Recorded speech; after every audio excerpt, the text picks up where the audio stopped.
Hi everyone, my name is Julie. This is Keep Calm with Books and Coffee. I talk about books on this channel, mainly books about magic, and I guess we should talk about my July and August wrap-ups.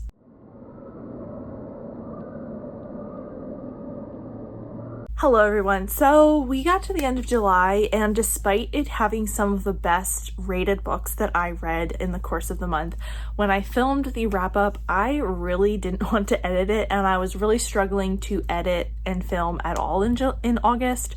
So we just kind of scrapped that video. It has never seen the light of day, and I haven't finished editing it. So we are actually going to combine my July and August wrap-ups, and then we are going to just hit the highlights here. We are going to do some dives into the best books I read and give you some comments on some of the worst books I read, but then I think we're going to kind of just talk generally about some of the mid books, because I read quite a bit over the course of these 2 months. A lot of it was good, some of it was bad, and I just kind of want to keep moving through it. I am kind of worn out on traditional wrap-ups. I'm going to be trying something different in September, so we're going to see how that goes, but this format is a struggle for me anymore, so I'm going to try something a little bit different. But let's jump into it. Let's talk about July and August and see where we get. So as far as stats, in July, I read 10 books. It was 1,568 pages and 44.75 hours of audio. That's a little low for me, I think. My shortest book was Dinosaur Sanctuary Volume 1 at 194 pages, and the longest book I read was A Dungeon Crawler Carl at 400 pages. So that was my breakdown as far as those things. I read 1 graphic novel, 1 manga, 6 novels, and 1 novella. 4 were audiobooks, 5 were physical books, and 1 was a duel that I read and listened to one of those books. So that was July. And then in August, I read 8 books. It was 256 pages, but 73.5 hours of audio. So I fear we might be missing some stats in there, but I'm not sure. I feel like I'd finish these out. My shortest read was 256 pages of Suitor Armor, and my longest was Blood Witch, which was 18 hours of audio. So pretty long audiobook there. 1 was a graphic novel, 7 were novels, and then I also had the breakdown of 6 audiobooks, 1 ebook, and 1 like mixture, one that I read both together. So that was the breakdown as far as stats for July and August. It was a pretty all over the place couple of months as far as what I was reading, how I was reading it, and I was mixing in lots of different genres and formats and everything. In July, I definitely had the highest percentage of 5 stars, even though I might have had another month. I had 5 5-star books in this month, and I'm gonna say, like, I rated Dinosaur Sanctuary Volumes 1 and 2, which are about a sanctuary of dinosaurs where, you know, it's kind of like a zoo. It's as if Jurassic Park went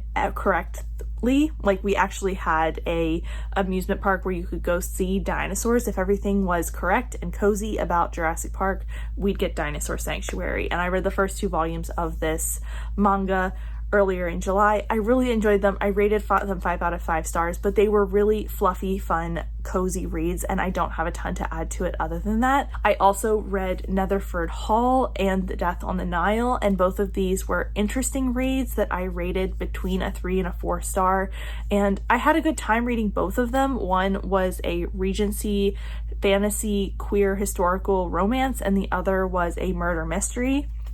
And I had a good time with both of these, but again, don't have a ton to really talk about here because they were just middle of the road reads that I enjoyed, but I will have to see if I try anything else from these authors in the future. I'll probably try more Agatha Christie, but I'm not sure about the Netherford Hall series. In July and August, I continued to make my way through the Encrypted series by Shauna McGuire. I think I read books 7 and 8. The first was That Ain't Witchcraft, which was the wrap up to Annie's POV, who is a character, and then we followed another person's point of view for the next book, which I don't really want to tell you because I feel like it's kind of spoilery as far as if you don't know anything about the series. So we switched perspectives between these 2 books. I rated That Ain't Witchcraft 5 stars, and I gave Imaginary Numbers 4.5 stars. These are deep in the series. I love this series. I love Sean McGuire's paranormal series, and these are really fun. I think I've determined that this sits a little bit lower for me as in terms of ranking than the October Day series, because this is very monster of the week. And though I do like this series, I like the world building, I like the characters, it helps that we switch narrators every few books, but the larger plot that I feel like Sean McGuire is working towards is very far in the background in comparison to the Toby Day series. And while I like this series, it's just not my favorite because it is continuously kind of monster of the week, and I'd kind of like a little more going on here. So a fun time, having a good time. We'll continue with the series, but it's just sort of, and to be fair, I've read the next book in the series since September started. I've struggled my way through it a little bit at the end of August because of my job and like personal stuff more than the book's fault, but I feel like that's just kind of been made even more evident by Calculated Risk, which was the next book in the series that I have already finished in September. Then I finished Dungeon Crawler Carl by Matt Dinniman, and this is one that I started out really liking. I thought the concept was really cool. The initial format of kind of following the Carl into the dungeon and kind of having this D&D style storytelling was really interesting, but slowly throughout the course of this book, I just really started to see more and more problematic elements to it, and I also got really frustrated with the repetitive nature of everything. So while I was enjoying the very initial stages of this and found it very readable, the longer I think about this book, the longer it goes, the more frustrated I am with it overall, and how I kind of just don't think I'm going to be continuing the series. There were just so many things that the longer I thought about it, the more it sunk in with me, I didn't like about this book. And there was a period where I had put this down and come back from vacation. That's why it got finished in August. And this was just not something I liked at the end, especially. Like the very end really turned me off of it. And I think putting it down and kind of ruminating on some of the things, like the racism, the problematic elements of it, the fridging of the female characters continuously throughout this book, like just kind of all really, when I sunk back into it, it was even more evident than when I had just been reading it so quickly. So this was not my favorite, and I'm disappointed by that, but I think I gave it a 3 star, and I think I would give it lower than that now. The longer I think about it, the less I think back on this favorably. So I feel like I'm giving you kind of a doom and gloom report about July, even though I had so many 5 stars.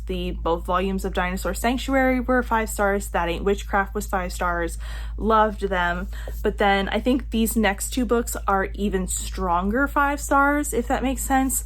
The first is Nettle and Bone by T. Kingfisher. This is a very fairy tale-esque story where we're following a nun who is like a princess who has become a nun, and she figures out that she needs to go and see her sister who is married to a neighboring king, and she wants to protect her sister. She wants to see if she can help her, and she's going through all of these tasks and journeys in order to get there and try and help her sister. And I just loved this. I loved the tone of it. I loved the world building of it. I had a great time sinking into this. I liked our characters. This was like very much a Julie book as far as a fairy tale that is a fairy tale, but also just sort of has all these really interesting elements and kind of darkness to it. So 5 out of 5 stars, very, very strong. Loved this. One of my favorite T. Kingfishers I've read to date. Then the other very strong 5 stars from July was Atmosphere by Taylor Jenkins Reid, which we read for Genre Blend Comp Club, which I run with Brittany. This was our second pick, and I'm so excited that we picked this because I think I probably would have put off reading this new release longer, and I am so glad I didn't, because I loved this book to pieces. It's a historical fiction centered around space and NASA and these people who become a cohort in order to become astronauts, and we're mostly centered on Joan and Vanessa, who are 2 women in the program, and we follow their love story. It's a historical fiction romance, and I fell in love with this book. There was, I think, the balance between historical fiction and romance was just right for me. I loved learning all this little stuff about NASA and like Taylor Jenkins Reid just puts you in a story and it feels real. It feels like you should be able to look up Joan and Vanessa and just find them in history because they feel real. The setting feels real. It just is a movie on a page for me. And I absolutely loved this. I hope it becomes a movie because I had such a good time with it. And this honestly has ended up tying Evelyn Hugo for me as one of my favorite Taylor Jenkins Reads because I just loved this so incredibly much. Then I also read the Rushworth Plot by Claudia Gray in July and absolutely loved that. I buddy read it with Leandra from Leandra the TBR Zero, and we had a great time. We buddy read a bunch of this series together, and it's a sort of retelling or reimagining of the next generation of Austen characters. The children of our favorite Austen heroes and heroines have grown up, and two of them are solving mysteries together, and this is the 4th installment in this series. It feels like we're following a different book and a different focus of one of Jane Austen's novels in each one, and this one is The Rushworths or Mansfield Park. So this was very interesting. It was a fun time. I really love this. I love how Claudia Gray handles each one of these with a way that I feel safe with her, and I feel like she is going to gently give me these murderous stories. I know what kind of balance she is going to have here, and even when bad things are happening, I trust her to get me through it in a gentle way, kind of like I do with Gail Carriger, and I love it. I love this series, and I can't wait for more. For our transition into August, I read Suitor Armors Volume 2 and 3. This is a manga series that I picked up on a whim at my library and then ended up getting an arc of Volume 3 that just recently came out, and I'm absolutely loving this. It's a manga centered around a suit of armor who has been animated and is a bodyguard for a lady in waiting to the queen. This lady in waiting is also a hidden fairy, and she cannot reveal her identity. No one knows except her guardian that took her in and brought her to the human world that she is a fairy, and she cannot reveal it because fairies are very hated. And volumes 2 and 3 got a lot darker, explored a lot more of the world and the themes here, and it has been so interesting. I enjoyed both of these volumes way more than volume 1, even though I liked volume 1 a lot. It just was a different, deeper take on the world, and I've really enjoyed this, and I'm excited to read even more when more comes out. Then I read 2 books for projects, so I'm not going to tell you about those because they will be coming out in other things soon. The first is Masters of Death by Olivia Blake, and the other is The Mythic Dream, and this is a collection of stories which is edited by Dominic Parisian and Nevaeh Wolf, and both of these will be in vlogs coming to you soon, so I don't want to spoil that too much, so I will talk more about these in another wrap-up once the projects come out. I reread Blood Witch by Susan Dennard and gave this a 5 out of 5 stars. I think this was my only 5 stars in August because I absolutely loved this reread. This is the third full-length novel, 4th installment in the Truth Witch or Witchlands series. This was a reread for me, and I absolutely forgot how much everyone suffers in this book, but also how many feelings I have in this book, and I gave this a 5 out of 5. I had a great time rereading it. I had 2 DNFs in the month of August. The first was A Curse Carved in Bone by Daniel L. Jensen, which was very disappointing because I loved and gave 5 stars to the first book in this series, but I just couldn't sink back into this world. The characters were not the same as I remembered, and I just really struggled to kind of get attached to them. They were behaving in a way that I couldn't agree with their actions, and I was just kind of frustrated. So this one was a DNF, and then I also DNF'd Kiss and Spell by Celestine Martin, and this was more of a me problem than a book problem because I was breaking this up. I was reading this while I was reading other things. This is the second book in the first book is these are the first 2 books. Kiss and Spell is the second. And I liked the first book. I gave it 4 stars, but I saw a lot of the same problems that I had with book 1 in book 2, which is things are really repetitive. The plot is kind of slow. We are just sort of dancing around these very similar problems. The narrators are constantly telling themselves that they can't be with this person for this reason, and it's a very flimsy reason, and it just starts to kind of wear on me throughout the book that we're not communicating about this, we're not telling the other person, we're not talking about it.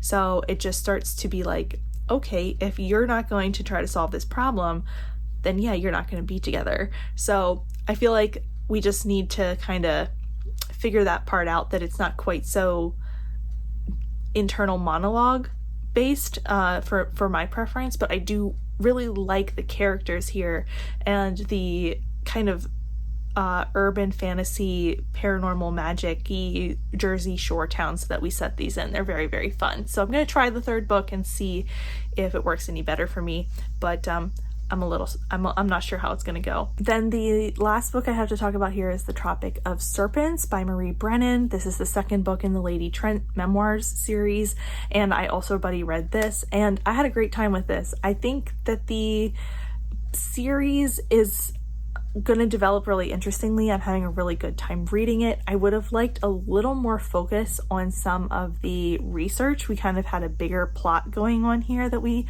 searched into, or we went into, but it was also very interesting, and I like Lady Trent as a narrator. I really get sucked into the world of this, kind of like I was talking about with Atmosphere. It feels like you should be able to go and see Lady Trent's research, even though she's researching dragons. But it's very interesting. It's a fun time. I like them. I'm going to be continuing on reading the series, and I am very excited to do so. This one was a 4-star. But that is everything that I read in the month of July and August. Like I said, I am trying to find a balance between something where I talk about all the books that I've read, but also not burn myself out on what I'm going to need to edit. So I'm sorry this isn't quite the normal style, but we're going to try to find something that works a little bit better so that I'm not bogged down in editing these, because they are a lot to do. So that is it for me today. If you have any thoughts or feelings or want to share anything about this new format or the books I talked about today, please let me know down below. And if you aren't feeling chatty, just go ahead and leave me a dragon emoji,